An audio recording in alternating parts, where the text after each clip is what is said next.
Hello and welcome back students. Last video में हमने income statement के बारे में पढ़ लिया था, बैलेंस शीट भी कवर कर लिया था, three types of cash flow statements भी कवर कर लिया था। तो अब हम नेक्स्ट टॉपिक पे आते हैं, statement of change in owners equity. Statement of change in owners equity हमें कंपनी के बारे में क्या बताता है? So it is just a basic reconciliation statements.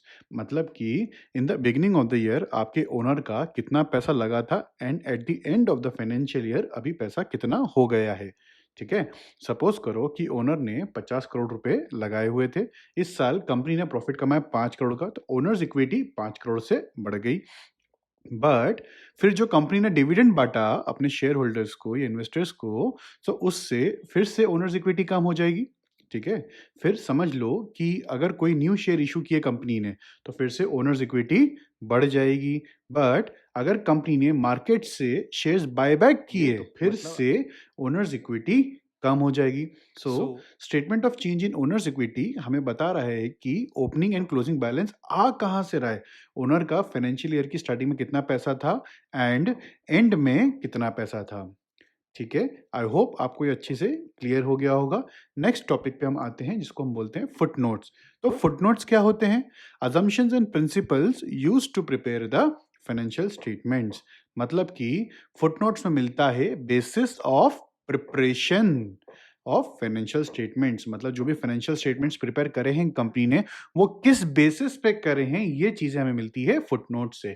जो बैलेंस शीट इनकम स्टेटमेंट बनाया है, उसका बेसिस क्या है, मेथडोलॉजीज क्या यूज करी है, अजम्पशंस क्या फ्रेम करे हैं कंपनी ने, ये सब डिटेल्स हमको फुटनोट्स में मिलती है। अरे समझो, बुक्स ऑफ अकाउंट्स मुझे कंपनी के सी ने तो बनाकर दे दिए, मतलब मुझे अकाउंटिंग करने की तो जरूरत नहीं पड़ रही है, मुझे सिर्फ उस अकाउंटिंग को इंटरप्रेट करना है, मुझे सिर्फ उस रिपोर्ट को पढ़ना है। एंड इंटरप्रिटेशन के लिए बेसिस ऑफ प्रिपरेशन बहुत इंपॉर्टेंट है। लेट सपोज कि एक कंपनी है केपीआर मिल्स, उसने गवर्नमेंट ऑफ इंडिया से 500 करोड़ का टेंडर मिला, तो उसको ये सेल्स कब की दिखाएगा वो? केपीआर मिल्स ये 500 करोड़ की सेल्स कब दिखाएगा? करंट फाइनेंशियल ईयर में या फिर नेक्स्ट फाइनेंशियल ईयर में? ठीक है। ये हम अपने हिसाब से इंटरप्रेट नहीं कर सकते हैं, जब तक कि हमें ये ना पता हो कि कंपनी का रेवेन्यू रिकॉग्निशन का क्या बेसिस है। ठीक है। कंपनी किस क्राइटेरिया पे कहती है कि सेल्स हुई है या नहीं, एंड वो इंफॉर्मेशन हमें कहां से मिलेगी?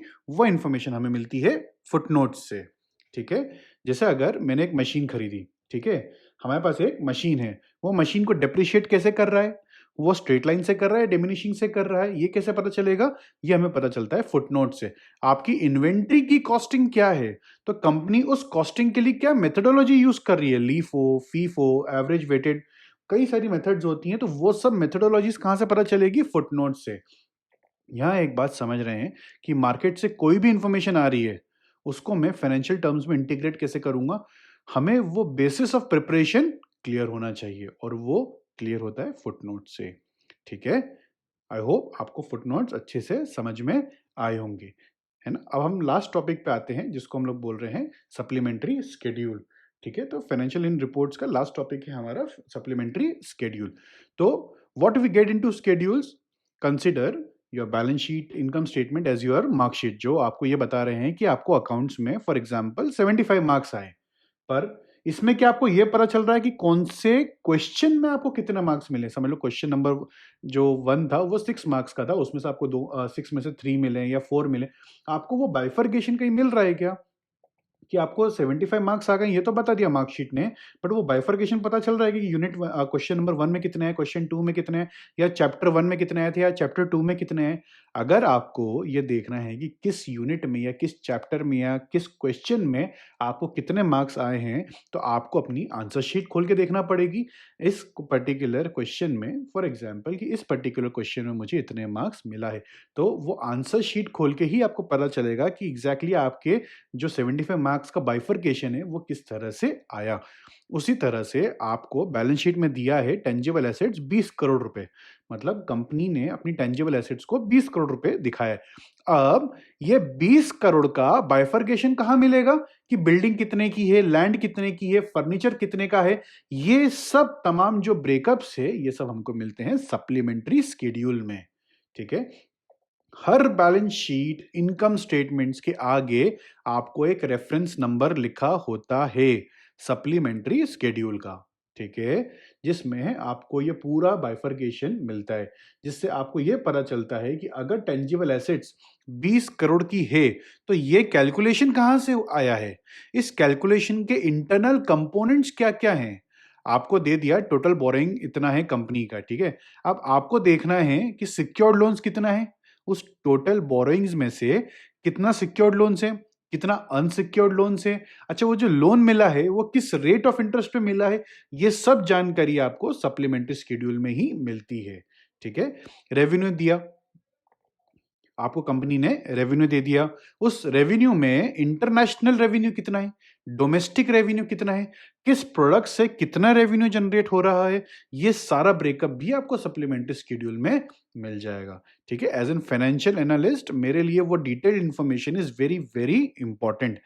तो टुडे जॉब इज कि आपने जो अपनी कंपनी सिलेक्ट करी होगी उसकी लेटेस्ट एनुअल रिपोर्ट खोल के डिटेल पढ़ो कि उसमें फुटनोट्स दिए हैं या नहीं, statement of change in owners equity मिल रही है या नहीं, सप्लीमेंट्री स्केड्यूल है या नहीं। तो आज आपको ये सब चीजें खुद से करके देखना पड़ेगी, ठीक है? अभी आपको सिर्फ ये देखना है कि जो भी हम यहाँ पर डिस्कस कर रहे हैं वो सब आपकी कंपनी की एनुअल रिपोर्ट्स में चीजें है या नहीं है, ठीक है? अभी आपको एकदम ऐसा हलवा जैसा नहीं मिलेगा, आपको उसको पूरी रिपोर्ट को स्टडी करना पड़ेगा, तब आपको ये सब चीजें एक-एक करके हेड्स में आपको मिलेगी, ठीक है? आगे का वीडियो देखने के पहले, आगे के लेक्चर्स अटेंड करने के पहले आपको यहाँ तक की सारी चीज़ों को अच्छे से करना पड़ेगा, तभी आपको एमडी एंड ए या ऑडिटर रिपोर्ट्स वगैरह ये सब चीज़ें आपको आगे की समझ में आएगी, ठीक है? आई होप अभी तक आपने जो मैंने आपको पिछले लेक्चर में वो 1 पेज का ओवरव्यू रिपोर्ट बनाने को कहा था, वो आपने बना लिया होगा।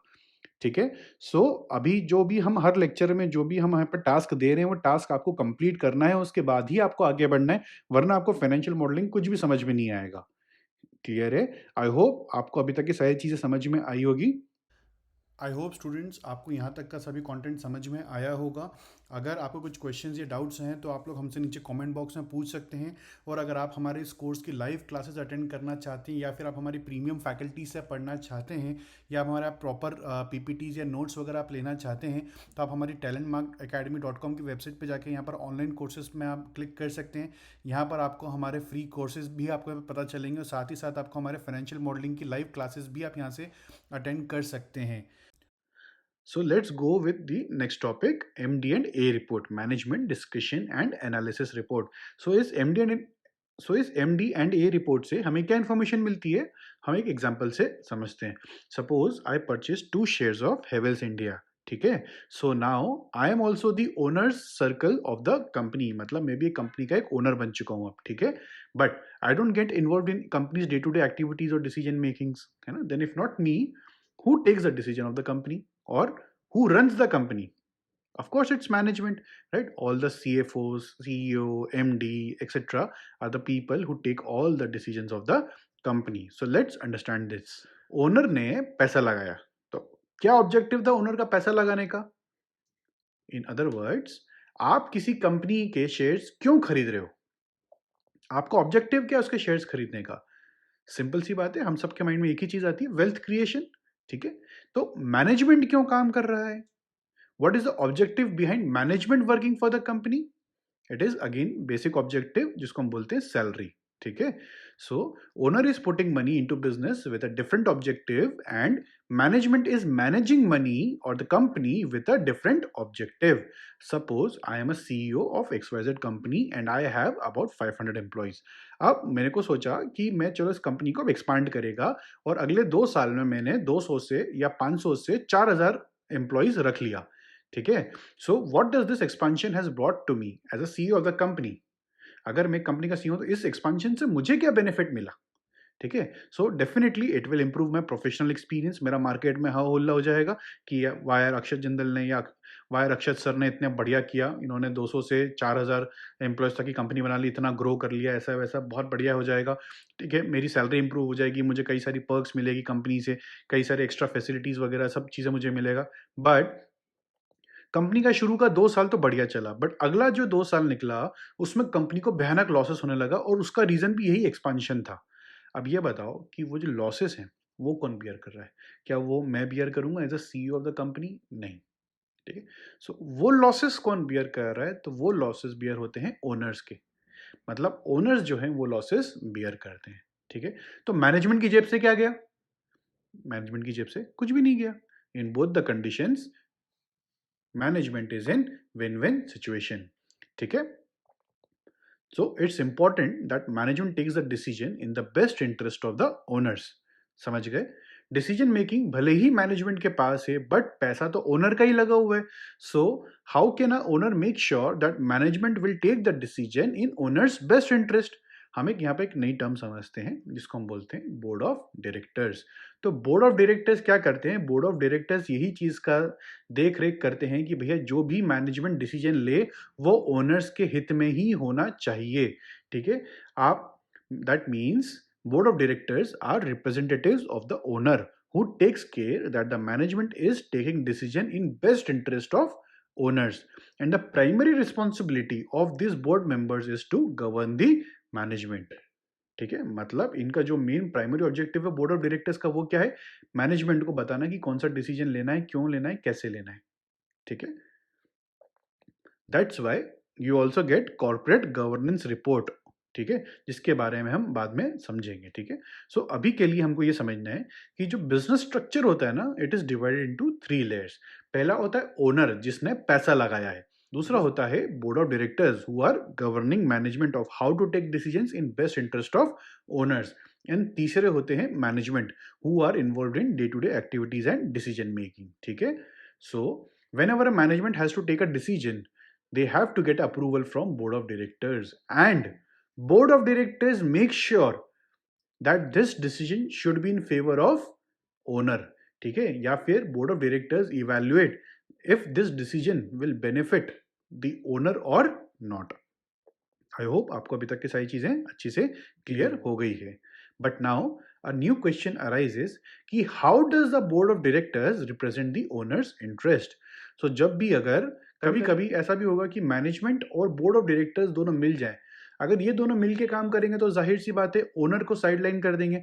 तो जो भी डिसीजन अगर मैनेजमेंट से होंगे या बोर्ड ऑफ डायरेक्टर्स जिन डिसीजंस को अप्रूव करेंगे वो जाहिर सी बात है वो ओनर्स के इंटरेस्ट में तो नहीं होंगे। So here, owner has to make sure that people in board of directors understand his viewpoints, understand his expectations, and govern the management to take decisions accordingly, ठीक है। बट इसका मतलब ये नहीं है कि मैनेजमेंट को पूरी तरह से क्रश कर दो, ठीक है। मैनेजमेंट का एक लीडर होता है जिसको हम बोलते हैं सीईओ। अब क्या होता है कि जो मैनेजमेंट का व्यू पॉइंट रखने के लिए सीईओ भी जो होता है वो बोर्ड ऑफ डायरेक्टर्स की टीम का एक हिस्सा होता है जो मैनेजमेंट को रिप्रेजेंट करता है। मतलब जो बोर्ड ऑफ डायरेक्टर्स की जो टीम होती है वो टीम के अंदर सीईओ भी एक मेंबर होता है, और सीईओ किसको रिप्रेजेंट करता है? कंपनी के मैनेजमेंट को, ठीक है। So in MD and A, that is management discussion and analysis, we study that it is a primary duty of board of directors to take decisions in favor of owner and management best interest, ठीक है।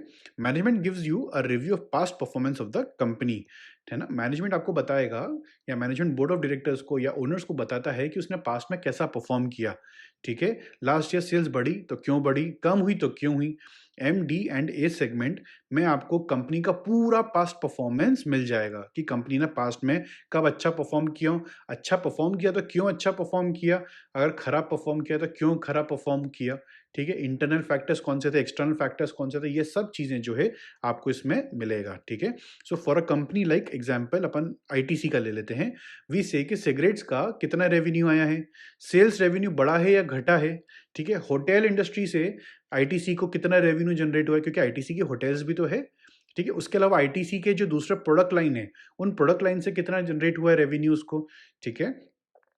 अब अगर सरकार ने cigarettes पे tax बढ़ा दिया तो उससे रेवेन्यू पे क्या इफेक्ट आया, ये सब चीजें जो है आपको यहाँ पर रिपोर्ट में मिलता है, ठीक है। So M D and A से मुझे I get to know, so M D and A से I get to know the entire company structure. हर स्ट्रक्चर का कंपनी रेवेन्यू में अपना अपना कंट्रीब्यूशन पता चलता है।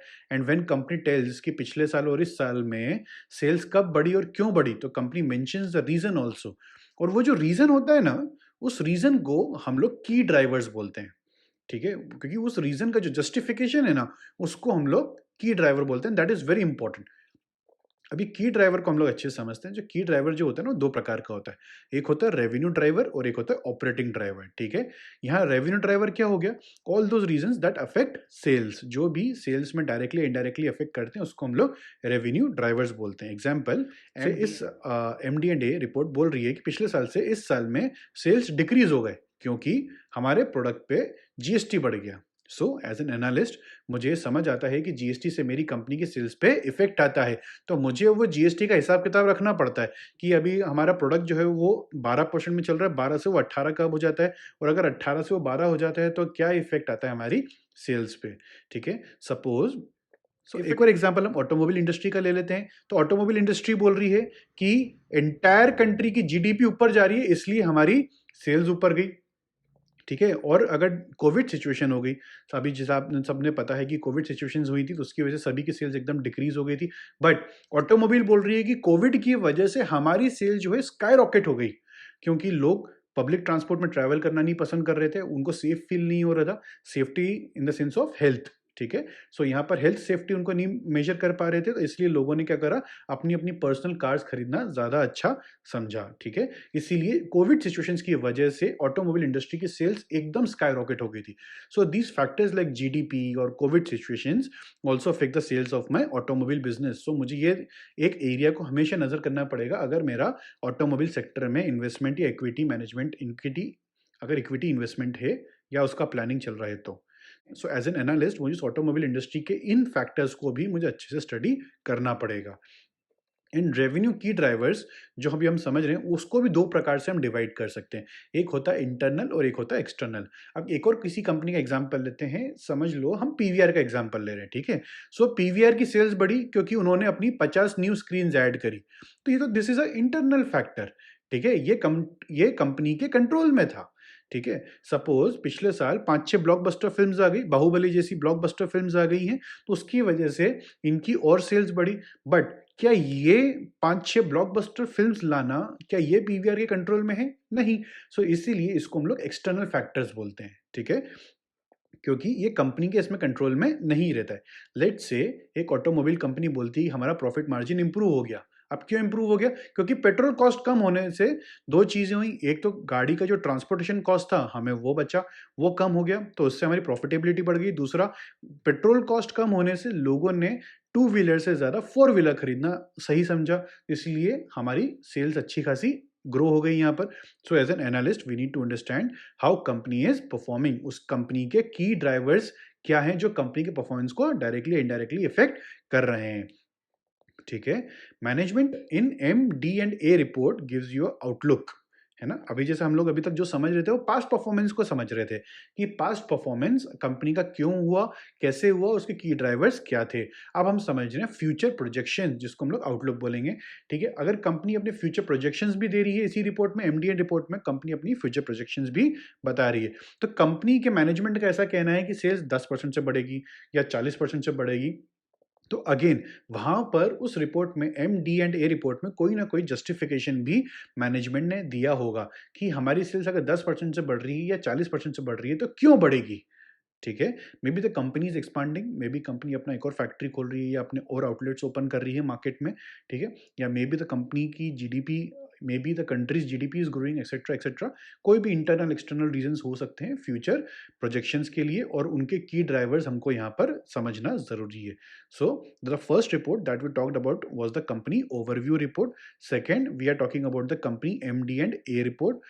From MD&A report, you will understand the business structure. Review the past performance.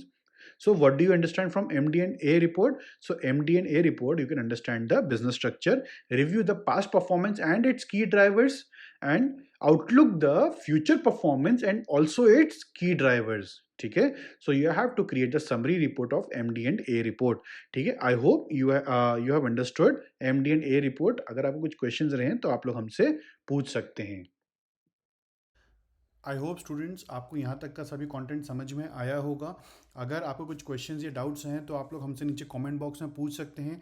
और अगर आप हमारे इस कोर्स की लाइव क्लासेस अटेंड करना चाहते हैं या फिर आप हमारी प्रीमियम फैकल्टी से पढ़ना चाहते हैं या आप हमारा प्रॉपर पीपीटीज या नोट्स वगैरह आप लेना चाहते हैं तो आप हमारी talentmarkacademy.com की वेबसाइट पे जाके यहाँ पर ऑनलाइन कोर्सेज में आप क्लिक कर सकते हैं। यहाँ पर आपको हमारे फ्री कोर्सेज भी आपको पता चलेंगे और साथ ही साथ आपको हमारे फाइनेंशियल मॉडलिंग की लाइव क्लासेस भी आप यहाँ से अटेंड कर सकते हैं। Hello students, so today we will start with the auditor report. So the auditor gives his opinion on company's financial statements pertaining to two aspects. First is whether the financial statements are prepared in accordance with the prescribed standards or not. And second, the auditor has to give a review whether the financial report is giving a true and fair value or not. अब इन सब चीज़ों को हम लोग समझते हैं, ठीक है। सो ऑडिटर क्या करता है, ऑडिटर सबसे पहले अपनी रिपोर्ट के अंदर या ऑडिटर रिपोर्ट जिसको हम बोलते हैं उसमें अपने ओपिनियन देता है, ठीक है। तो टोटल 4 प्रकार के ओपिनियन होते हैं। The first one is unqualified opinion, then the second one is qualified opinion, then the third is adverse opinion and the fourth one is disclaimer opinion, ठीक है। अब सबसे पहले हमको ये समझना है कि जो भी कॉर्पोरेट्स होते हैं या जो भी कंपनीज होती हैं वो एक प्रिस्क्राइब्ड फॉर्मेट में, मतलब एक इंडियन स्टैंडर्ड्स के हिसाब से अपनी फाइनेंशियल स्टेटमेंट रिपोर्ट्स को तैयार करती है। तो इंडिया में जो फाइनेंशियल स्टेटमेंट्स प्रिपेयर करने के जो स्टैंडर्ड्स है वो किसने सेट करे थे, तो एक कंपनी है आई गैप, ठीक है, Indian generally accepted accounting principles, ठीक है। तो आई गैप ने सबसे पहले इंडिया के अंदर कंपनी के फाइनेंशियल स्टेटमेंट्स के एक बेसिक स्टैंडर्ड सेट करे थे जो अभी रिप्लेस हो गए हैं। अभी IND-AS मतलब इंडियन अकाउंटिंग स्टैंडर्ड से अभी आई गैप को रिप्लेस कर दिया गया है, ठीक है। सो तब लेटेस्ट में अभी कौन सा चल रहा है, IND-AS, ठीक है। नाउ अब अपन सबसे पहले IND-AS एंड आई गैप के बारे में थोड़ा सा एक बेसिक ओवरव्यू ले लेते हैं। आई गैप जो है वो ICAI की पैदाइश है। दैट मीन्स आई गैप जो स्टैंडर्ड्स बनाए गए थे या जो एक कॉर्पोरेट स्टैंडर्ड्स डेवलप किए गए थे वो ICAI ऑर्गेनाइजेशन की तरफ से डेवलप किए गए थे। अब ICAI आप लोगों ने सुना हुआ होगा, ये वही ऑर्गेनाइजेशन है जो CA की एग्जामिनेशन लेती हैं, जो CA के सर्टिफिकेशंस इशू करती हैं, है ना, institute of chartered accountants in India. तो जो सबसे पहला कॉर्पोरेट स्टैंडर्ड्स जो डेवलप करे गए थे फाइनेंशियल स्टेटमेंट्स के लिए वो ICAI द्वारा डेवलप करे गए थे और उन स्टैंडर्ड्स का नाम था आई गैप, ठीक है। अब वो रिप्लेस होकर बन गए हैं IND-AS, ठीक है। तो IND-AS जो है वो IASB ऑर्गेनाइजेशन ने बनाए हैं। IASB मतलब क्या हो गया, इंटरनेशनल अकाउंटिंग स्टैंडर्ड बोर्ड, ठीक है। ये वही स्टैंडर्ड बोर्ड है जिसने IFRS भी बनाया है, international financial reporting standard. But IASB is a standard setting body, मतलब कि IASB जो है वो स्टैंडर्ड सेट कर सकता है, बट अब वो कंपनी उसको फॉलो कर रही नहीं कर रही है। कंपनी अगर फॉलो नहीं कर रही तो कंपनी को पनिश करने के जो या कंपनी को पिनलाइज करने के लिए जो रूल्स हैं या कौन सी ऐसी अथॉरिटी है जो कंपनी को पिनलाइज कर सकती है अगर उसने IASB के स्टैंडर्ड्स के हिसाब से अपने फाइनेंशियल स्टेटमेंट्स नहीं सेट करें।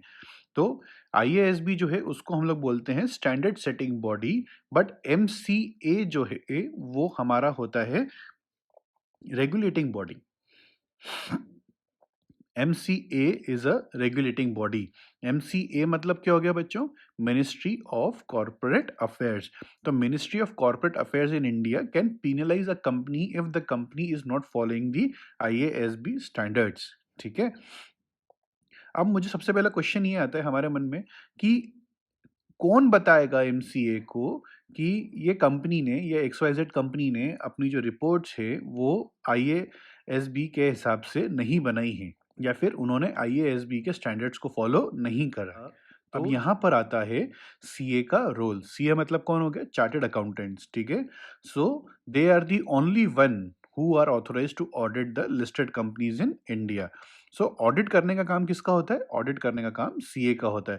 पर ऐसा क्यों, CA कौन है और किसने इसको हक दिया?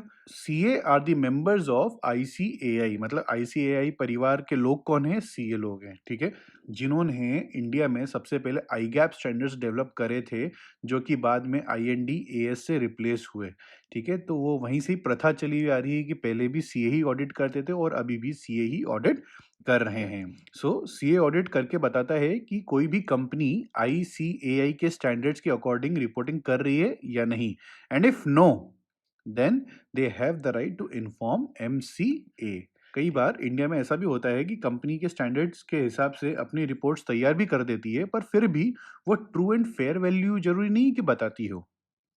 पर कई बार इंडिया में ऐसा भी होता है कि कंपनी ने अपनी रिपोर्ट्स में सभी स्टैंडर्ड्स वगैरह सारे रूल्स एंड रेगुलेशंस फॉलो कर भी दिए, फिर भी वो ज़रूरी नहीं है कि वो जो फाइनेंशियल स्टेटमेंट्स है वो ट्रू एंड फेयर वैल्यू बताती हो।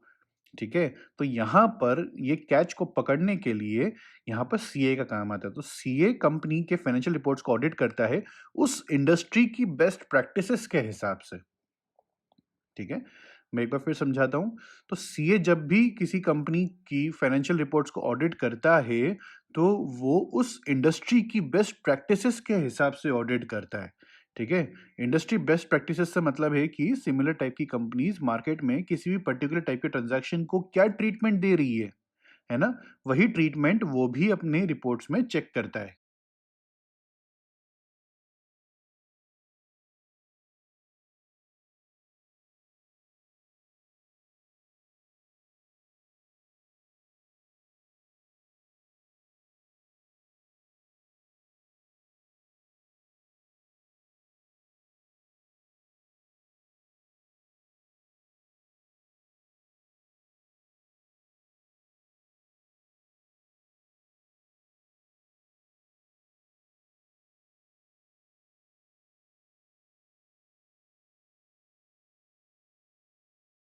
स्टैंडर्ड्स जो बनते हैं वो बहुत फ्लेक्सिबल होते हैं एंड इंडियंस बहुत जुगाड़ू होते हैं। ठीक है?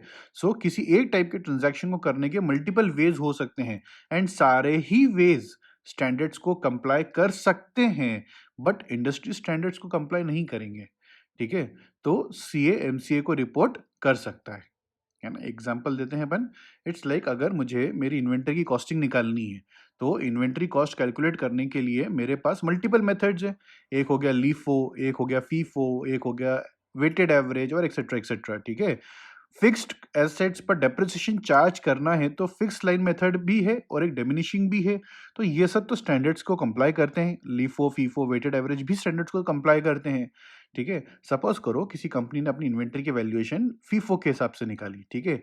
नाउ सीए लुक्स की इस इंडस्ट्री में दूसरी कंपनीज जो है उन्होंने अपनी इन्वेंटरी वैल्यूएशन के लिए कौन सी मेथड को यूज करा है, एंड उनके बेसिस पर वो अपना पर्सनल ओपिनियन बनाता है। वो कौन? सीए। ठीक है? उनके बेसिस पे सीए अपनी खुद की पर्सनल ओपिनियन बनाता है कि कौन सी करेक्ट मेथड है इन्वेंटरी वैल्यूएशन की इस कंपनी में। सपोज सीए भी बोलता है कि फीफो को ही यूज करना चाहिए। ठीक है? अब सीए भी आपके साथ एग्री कर रहा है। Before saying that CA will see कि फीफो मेथड इंडियन स्टैंडर्ड्स के अकॉर्डिंग है या नहीं। सपोज सीए भी बोलता है कि फीफो ही यूज करना चाहिए। ठीक है? मान लेते हैं चलो कि सीए ने भी बोल दिया कि हाँ फीफो यूज करना चाहिए। Before saying that CA will see, सबसे पहले तो वो खुद देखेगा कि फीफो मेथड जो है वो अभी स्टैंडर्ड्स के हिसाब से कंप्लाई कर रहा है या नहीं कर रहा है। And then CA will issue a unqualified opinion. है ना? यहाँ पर देखो थोड़ा सा शब्दों का खेल है, तो यहाँ पर बहुत ध्यान से समझना। Unqualified opinion which is referred to as a clean chit. So उसको हम लोग क्या बोलते हैं? क्लीन ओपिनियन बोलते हैं। सीए ये बोलना चाह रहा है, अनक्वालिफाइड ओपिनियन अगर सीए देता है तो सीए ये कम बोलना चाह रहा है कि इस कंपनी के फाइनेंशियल रिपोर्ट्स में कोई प्रॉब्लम नहीं है। कंपनी अपनी फाइनेंशियल रिपोर्ट्स में ट्रू एंड क्लियर व्यू दे रहा है। ये चीज अगर मिल जाती है ना कंपनीज को, तो कंपनीज को मजा आ जाता है। ठीक है? और कंपनी चाहती भी हैं कि उनको सीए से अनक्वालिफाइड ओपिनियन ही मिले। ठीक है? बट इसके अलावा, but suppose the company is using weighted average method as an inventory valuation. अभी क्या हुआ कि आपने भी फीफो मेथड यूज किया था वैल्यूएशन के लिए, और आपकी कंपनी, आपकी ही इंडस्ट्री की दूसरी कंपनीज ने भी फीफो ही यूज किया था, तो सब बढ़िया बढ़िया चला। बट यहाँ पर क्या हुआ कि समझ लो अब आपने average weighted average method use किया इन्वेंटरी वैल्यूएशन के लिए, और आपकी जो दूसरी कंपनीज है सेम इंडस्ट्री में, उन्होंने फीफो यूज किया है। ठीक है? तो सबसे पहले सीए क्या बोलेगा कि is weighted average method allowed as per Indian standards? तो यस, हाँ बिल्कुल अलाउड है। बट सीए को लगता है कि कंपनी को यूज करना चाहिए फीफो मेथड बिकॉज इंडस्ट्री की अदर कंपनीज ने फीफो यूज करी है। ठीक है? तो यहाँ पर क्या होता है ना, एक छोटा सा कॉन्फ्लिक्ट अराइज होता है सीए और कंपनी के बीच में। तो यहाँ मैनेजमेंट की रिपोर्ट में एंड सीए की एक्सपेक्टेशन में कॉन्फ्लिक्ट हो रहा है। ठीक है? तो ये कॉन्फ्लिक्ट रिसॉल्व कैसे होगा? है ना? तो यहाँ पे तो मैनेजमेंट अपनी रिपोर्ट चेंज कर ले, भैया कि तू हाँ ठीक है, हम वेटेड एवरेज को छोड़ देते हैं, हम लीफो फीफो के हिसाब से जो आप बोलो वैसी मेथड हम लोग यूज़ करके हमारी फिर से इन्वेंट्री वैल्यूएशन दे देते हैं, ठीक है? या फिर वो सीए को कन्विंस करे कि भैया अगर हम वेटेड एवरेज यूज़ कर रहे हैं तो हम क्यों सही है और हमें क्यों वेटेड एवरेज यूज़ करना चाहिए, ठीक है? अगर ये कॉन्फ्लिक्ट रिज़ॉल्व नहीं होता है और अगर ये थोड़ा-सा एस्केलेट हो जाता है, तो what CA can do is इस कॉन्फ्लिक्ट को लेके सीए एक नोट डाल देगा कि company is using weighted average method for inventory valuation and should have used FIFO. अब भाई अगर सीए ने एक नोट डाल दिया तो वो जो नोट होता है ना वो बर्बादी की तरह काम करता है कंपनी के लिए, ठीक है? सीए का जो एक रेड मार्क होता है या नोट होता है ना, वो एक बहुत बड़ा क्वेश्चन मार्क क्रिएट कर देता है सीए मैनेजमेंट के बीच में, ठीक है? So whenever CA is putting a red mark, it is a direct hit to the management, and since auditor report is a part of annual report, the management has to give a clarification to the investors owners as why weighted average method is correct for inventory valuation, ठीक है? सो CA को नहीं देना है, CA ने सिर्फ एक line लिख के छोड़ दिया कि the company is using weighted average method should have used FIFO, बस बात खत्म। उससे कोई नहीं पूछ रहा, पर मैनेजमेंट के ऊपर हमेशा क्वेश्चन आएंगे और हर कोई इंसान मैनेजमेंट से पूछेगा कि why are you using weighted average when the other people और other companies in the same industry are using FIFO method. So अगर एक भी रेड मार्क के नोट डलता है तो ओपिनियन बिकम्स क्वालिफाइड, है ना? यहाँ पर क्वालिफाइड मतलब कि यहाँ पर अभी डाउट वाली चीज़ें आ गई, यहाँ पर ध्यान देने वाली चीज़ आ गई है। अनक्वालिफाइड मतलब कि नो रोक-टोक, क्वालिफाइड मतलब कि हाँ, रोक-टोक है, मीन्स सीए ने क्वालिफिकेशन ऐड किया है, ठीक है? सीए ने क्वालिफिकेशन ऐड किया मतलब सीए ने एक छोटा-सा अपना पॉइंट ऑफ व्यू, एक स्टेटमेंट ऐड किया जो कि कॉन्ट्राडिक्टिंग है एज़ पर द मैनेजमेंट और management reports. So let's now understand कि ऑडिटर रिपोर्ट की इंपॉर्टेंस क्या है। अभी तक तो आपको समझ में आ गया कि अगर सी एक छोटा सा रेड मार्क भी डाल दिया, कोई भी अगर एक ओपिनियन डाल दे तो मैनेजमेंट पूरी दुनिया को ही आंसरेबल हो जाता है कि भैया ये सीए का रेड मार्क क्या, यहाँ पे नोट क्यों आया है, आप सीए जो बोल रहे हो वो क्यों नहीं कर पा रहे हो, तो उसको मैनेजमेंट को हर किसी को आंसर करना पड़ता है इन ऑल दो स्टफ्स, ठीक है? तो आपको एक ऑडिटर की रिपोर्ट का तो एक बेसिक इंपॉर्टेंस समझ में आ ही गया है। हम एक काम करते हैं, एग्जांपल लेते हैं, रियल लाइफ एग्जांपल लेंगे तो ज़्यादा अच्छे से समझ में आएगा। हम किंगफिशर का एग्जांपल लेते हैं। 2011 2021 की एनुअल रिपोर्ट में ऑडिटर ने 19 से 20 क्वालिफिकेशंस डाले थे। जो उसकी फाइनेंशियल स्टेटमेंट्स थे उसमें 19 से 19-20 अराउंड कुछ क्वालिफिकेशंस उसने डाले थे। उसमें सबसे पहला क्वालिफिकेशन ऑडिटर का क्या डलता है कि company is reporting there financial statements on going concern basis. हमने आज तक जो भी अकाउंटिंग सीखा है वो सब हमने किस हिसाब से सीखा है, going concern basis. But auditor को अब इसी से प्रॉब्लम हो गई, मतलब मींस ऑडिटर के हिसाब से going concern is not the right approach, because company के 50% of assets in owners equity is in losses. 50%, can you imagine? So what the auditor was trying to say is accounting equation states that assets equals to liability plus owners equity, ठीक है? यहाँ owners equity इतनी ज्यादा negative है कि आधी से ज्यादा एसेट्स वाइप आउट हो चुकी है। मतलब यहाँ क्या हो गया है कि liability is greater than assets and assets are not able to cover even 50% of the liability. इसके बाद भी किंगफिशर की कंपनी या मैनेजमेंट बोल रहा है कि बिजनेस तो लंबा चलेगा।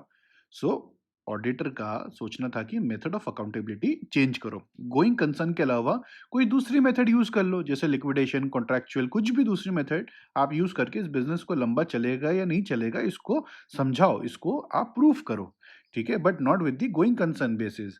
अब यहाँ से हम बात कर रहे हैं अक्टूबर 2013।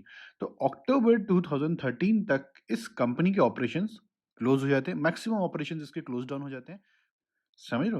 सो now auditor highlighted a concern in 2011 in his audit report. तो जब एनालिस्ट ने, कोई भी आपके जैसा मेरे जैसा एनालिस्ट ने जब इस ऑडिट रिपोर्ट को पढ़ा होगा तो उसको समझ आया होगा कि this may not be a good company to invest, ठीक है?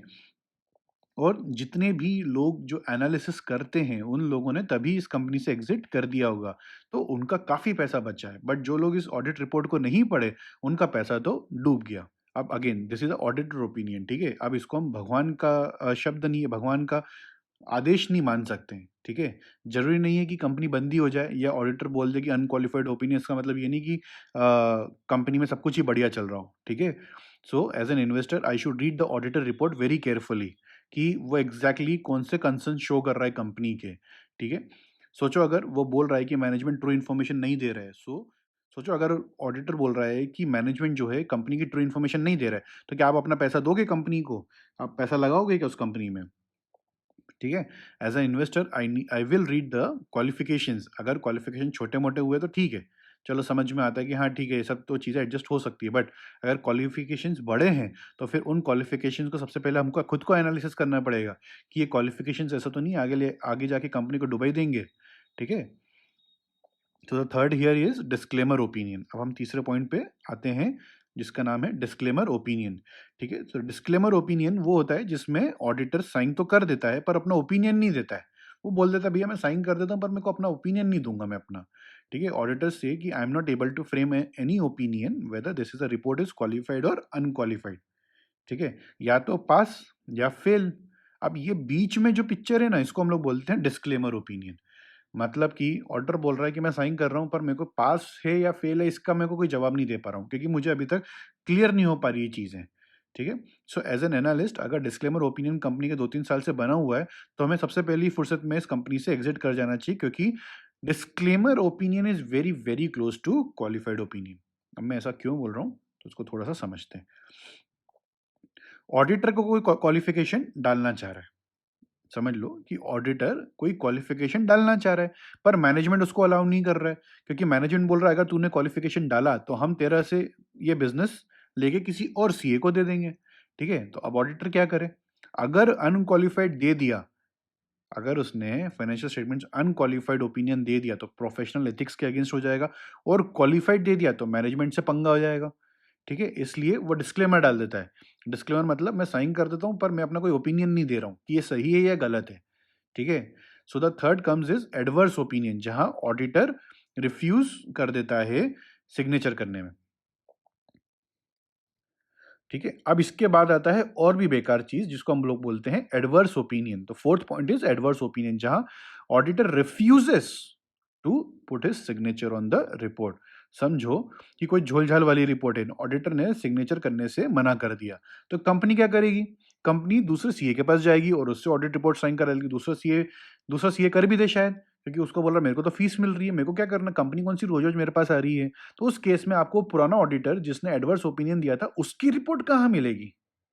आप क्वेश्चन समझ रहे हो कि अगर किसी कंपनी के ऑडिटर ने बोला कि भैया मैं इस रिपोर्ट पे साइन करूंगा ही नहीं, तो कंपनी ने बोला मत कर, मैं दूसरे से करवा लूंगा। तो कंपनी दूसरे सीए के पास गई, उससे उसकी ऑडिट रिपोर्ट पे उन्होंने अनक्वालिफाइड ओपिनियन ले लिया। तो अब जो पुराना वाला था जिसको पूरी सच्चाइयां पता थी, उसकी सच्चाई आप लोगों तक या लोगों तक, जनरल पब्लिक तक या फिर एज एन एनालिस्ट तक कहाँ से और कैसे पहुंचेगी? तो इसका भी एक सॉल्यूशन है। तो वो ऑडिटर किसी कंपनी को छोड़ता है, जब भी कोई ऑडिटर किसी कंपनी को छोड़ता है बिकॉज ऑफ एडवर्स ओपिनियन, तो वो एक पब्लिक डिस्क्लोजर ऑफ ओपिनियन देता है न्यूज़पेपर्स में और ऑनलाइन आर्टिकल्स में, ठीक है? That we should like to disassociate ourselves with this company citing XYZ reasons, and we do not want to sign the financial statements citing significant manipulations, and we do not want to get associated with this company। क्या लिखा हुआ है यहाँ पर?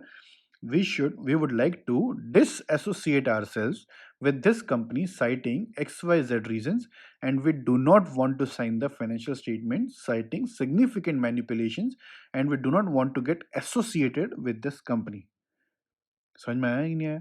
अभी India में जो बहुत बड़ी-बड़ी ऑडिट कंपनीज़ हैं, जैसे आपने केपीएमजी के बारे में सुना हो या डिलॉयट के बारे में सुना हो, तो अभी आपने रिसेंटली सुना होगा कि दोनों ही केपीएमजी और डिलॉयट, दोनों ही कंपनीज़ पे, लिस्टेड कंपनी की ऑडिट पे 6 साल का बैन लग गया है। मतलब ये दोनों कंपनीज़ अब किसी भी लिस्टेड कंपनी का ऑडिट 6 साल तक नहीं कर सकती है, ठीक है?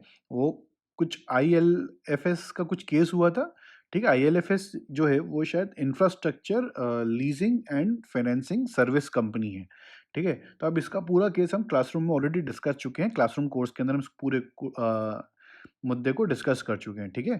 So auditor reports become very very important to analyse the risk involved, company की ऑडिटर रिपोर्ट को बहुत डिटेल में स्टडी करो, ताकि हमें समझ में आए कि क्वालिफाइड ओपिनियन है या अनक्वालिफाइड ओपिनियन। क्वालिफाइड ओपिनियन में वो एग्ज़ैक्टली क्या बोलना चाह रहा है, उससे कंपनी के फ्यूचर पे कोई इफ़ेक्ट आएगा या नहीं आएगा।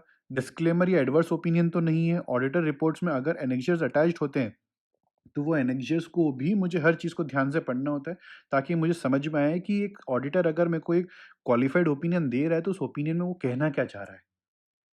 ठीक है? आई होप आपको पूरा ऑडिटर रिपोर्ट अच्छे से समझ में आया होगा। आई होप स्टूडेंट्स आपको यहाँ तक का सभी कंटेंट समझ में आया होगा। अगर आपको कुछ क्वेश्चंस या डाउट्स हैं तो आप लोग हमसे नीचे कमेंट बॉक्स में पूछ सकते हैं। और अगर आप हमारे इस कोर्स की लाइव क्लासेस अटेंड करना चाहते हैं, या फिर आप हमारी प्रीमियम फैकल्टी से पढ़ना चाहते हैं, या आप हमारा प्रॉपर पीपीटीज या नोट्स वगैरह आप लेना चाहते हैं, तो आप हमारी talentmarkacademy.com की वेबसाइट पर जाके यहाँ पर ऑनलाइन कोर्सेज में आप क्लिक कर सकते हैं। यहाँ पर आपको हमारे फ्री कोर्सेज भी आपको पता चलेंगे, और साथ ही साथ आपको हमारे फाइनेंशियल मॉडलिंग की लाइव क्लासेस भी आप यहाँ से अटेंड कर सकते हैं। यूट्यूब पे तो हम लोग बहुत शॉर्ट रन कोर्स करवाते हैं, बट अगर आपको पूरा डिटेल में और हमारी प्रॉपर प्रीमियम फैकल्टी से या एक एनालिस्ट से अगर आपको ये कोर्स पढ़ना हो, तो आप लोग हमारे यहाँ से कोर्स से आप साइन अप कर सकते हैं, या फिर आप हमें कॉल बैक भी कर सकते हैं।